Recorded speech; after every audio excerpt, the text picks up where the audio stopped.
Assalamualaikum warahmatullahi wabarakatuh. Perkenalkan, saya Muhammad Andi Soeharto sebagai salah satu mahasiswa Universitas Ngudi Waluyo. Pada kali ini saya ingin memberikan gambaran tentang di mana tempat saya bekerja, yaitu sebagai pemenuhan tugas dari falsafah dan teori keperawatan. Saya bekerja di Rumah Sakit Daerah Dr. Haji Sumarno Sosro Atmojo Tanjung Selor, yang merupakan rumah sakit daerah milik pemerintah Provinsi Kalimantan Utara. Rumah sakit ini menjadi rujukan utama untuk pasien-pasien kritis dari berbagai wilayah seperti Tanjung Palas, Tarakan, dan Malinau. ICU di rumah sakit ini merupakan unit pelayanan intensif bagi pasien dengan kondisi gawat dan tidak stabil. Fasilitasnya cukup lengkap seperti alat ventilator, monitor pasien, infus pump, dan siring pump. Di ruang ICU, kami sebagai perawat harus memiliki ketelitian dan tanggung jawab yang tinggi karena kondisi pasien bisa berubah dalam hitungan detik. Selama 10 tahun saya bekerja di ICU, saya banyak belajar tentang arti sebenarnya dari profesionalisme, kerja tim, dan empati terhadap pasien serta keluarganya. Meski penuh tekanan, ruang ICU juga mengajarkan arti sabar dan kepedulian yang tulus. Adapun nilai perawatan yang diterapkan, yang pertama ada nilai kemanusiaan atau human dignity, yaitu nilai kemanusiaan sangat dijunjung tinggi di tempat saya bekerja. Setiap pasien, baik yang sadar maupun tidak sadar, selalu diperlakukan dengan hormat dan penuh empati. Kami sadar bahwa pasien yang dirawat bukan hanya tubuh yang sakit, tapi juga individu yang memiliki perasaan, keluarga, dan harapan. Upaya dari pimpinan kami, yaitu pimpinan selalu mengingatkan pentingnya etika dalam setiap tindakan keperawatan. Selain itu, kami juga sering mendapatkan pelatihan dan evaluasi agar tetap menjaga sikap humanis dalam pelayanan.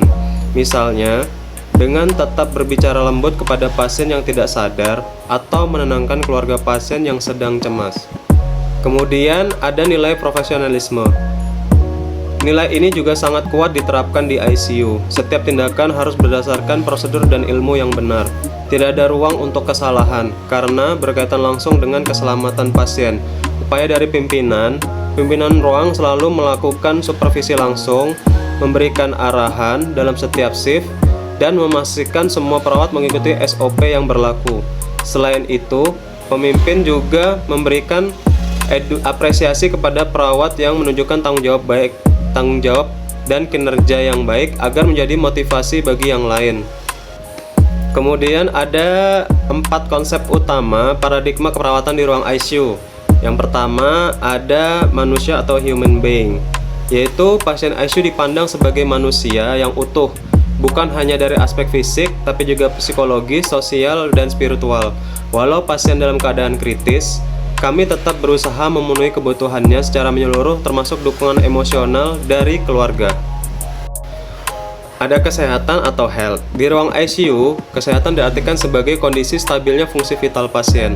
Tujuan utama kami adalah mengembalikan keseimbangan tubuh pasien agar bisa keluar dari kondisi kritis. Proses ini tidak hanya dilakukan melalui tindakan medis, tapi juga melalui perhatian dan dukungan emosional. Kemudian ada lingkungan atau environment.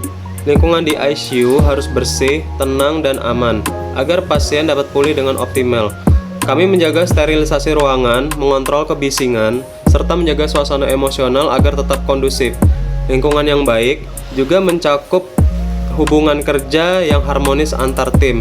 Kemudian yang keempat ada keperawatan atau nursing. Keperawatan di ICU menuntut keterampilan tinggi, empati, dan ketepatan. Kemudian ada keperawatan atau nursing. Keperawatan di ICU menuntut keterampilan tinggi, empati, dan ketepatan. Perawat tidak hanya sebagai pelaksana tindakan medis, tetapi juga pendamping pasien dan keluarga. Setiap tindakan dilakukan dengan dasar ilmu pengetahuan etika dan kasih sayang. Adapun teori keperawatan yang diterapkan, grand teori yang menonjol yaitu teori adaptasi Callista Roy. Teori ini paling tampak diterapkan di ICU. Kami membantu pasien untuk beradaptasi dengan kondisi fisiologis yang berubah. Misalnya, adaptasi terhadap ventilator, nyeri, atau stres akibat penyakit. Pendekatan adaptasi membantu kami memahami respon pasien dan menentukan intervensi yang sesuai. Kemudian ada dua middle rank teori yang sering digunakan. Yang pertama teori kenyamanan dari Catherine Kolkaba, yaitu kami berusaha menciptakan rasa nyaman bagi pasien dan mengatur posisi, menjaga suhu ruangan, serta memberikan perhatian dan sentuhan empatik.